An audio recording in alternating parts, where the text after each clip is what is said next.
Good day. It's Monday, May the 19th, 2025. Welcome to Denison Forum's Daily Article Podcast. Today's podcast is narrated by Chris Elkins and written by our co-founder and CEO, Dr. Jim Denison.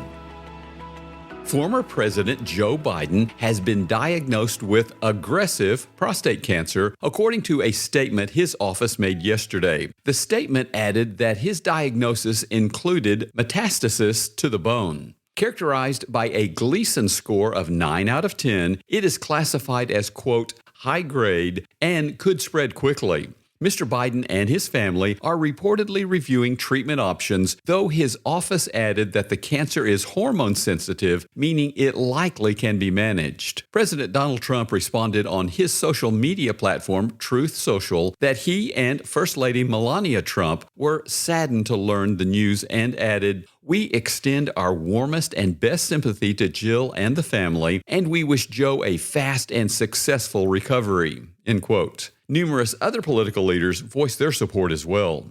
Theologian and novelist Frederick Buechner wrote, "We are much involved, all of us, with questions about things that matter a good deal today, but will be forgotten by this time tomorrow. The immediate wheres and whens and hows that face us daily at home and at work, but at the same time, we tend to lose track of the questions about things that matter always, life and death questions about meaning, purpose, and value.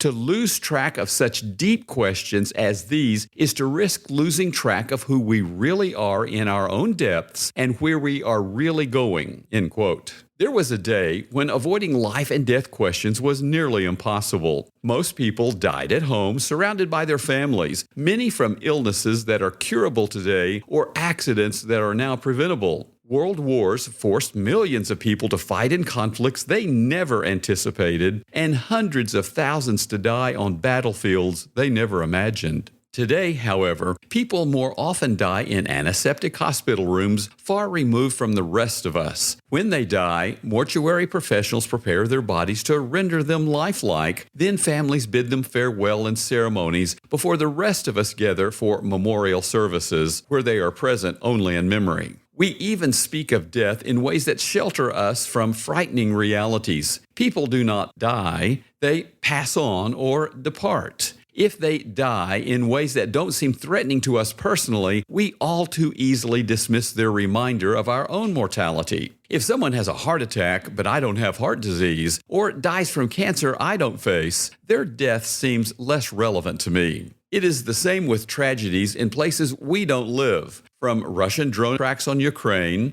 to extensive Israeli ground operations in Gaza, to a suicide bomber who killed at least 10 people in Mogadishu yesterday. There is something in us that seeks a way to reframe news of mortality to make it less relevant to us. Then comes the announcement that a former president of the United States has aggressive cancer and could prove fatal. He presumably has the best health care possible, yet his age cannot be reversed, nor can the fact of his humanity. When we read of his diagnosis, whatever our partisan positions, we are saddened for him and his family, and we are forced to face the fact that his story is in some way our story. Here we find one way that an all-loving God redeems death, by using it to prove our mortality and thus lead us to live this life for the life to come. If left alone, we will try to make a paradise of this world. We will make the best we can of what we have, ignoring all that awaits God's children in His paradise. As C.S. Lewis noted, we are half-hearted creatures, fooling about with drink and sex and ambition when infinite joy is offered to us, like an ignorant child who wants to go on making mud pies in a slum because he cannot imagine what is meant by the offer of a holiday at the sea.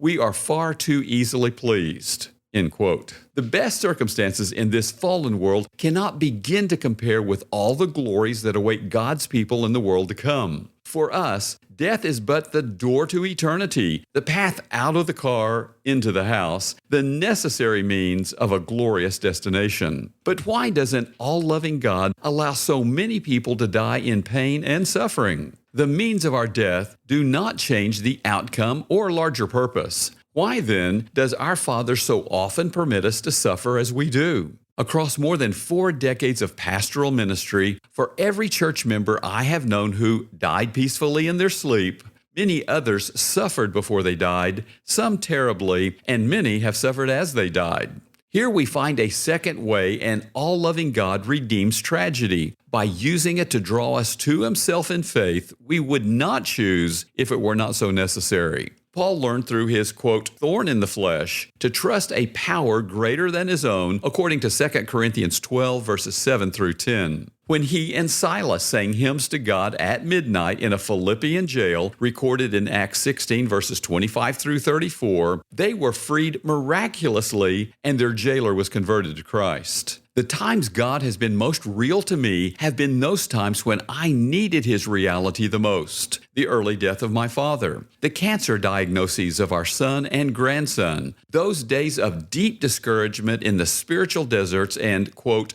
dark nights of the soul that Christians sometimes face. Perhaps you are in such a dark night today. If so, know that Jesus feels what you feel and weeps as you weep, as noted in John 11, verse 35. When you cannot find the strength to hold on to Him, know that from John 10, verse 28, He is holding on to you. When you lack faith, you can pray for the faith to have faith, as revealed in Mark 9, verse 24, and find a peace you cannot understand that will sustain your heart and mind, noted in Philippians 4, verses 6 and 7. If you're not in such a dark night, perhaps you know someone who is. Perhaps you would pray for them right now, asking Jesus to speak to them in their pain and to be the great physician of their soul. Perhaps you could join me in praying for President Biden and his family as they step into their own journey with mortality, asking God to redeem their days for His glory and their good. And when you wonder if you should trust Jesus with your suffering, perhaps you would take a moment to reflect on the unspeakable suffering of soul and body He chose for you.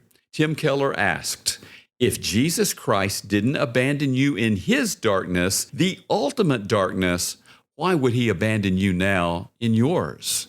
Why, indeed. Listeners like you support Denison Forum's mission to deliver news discerned differently.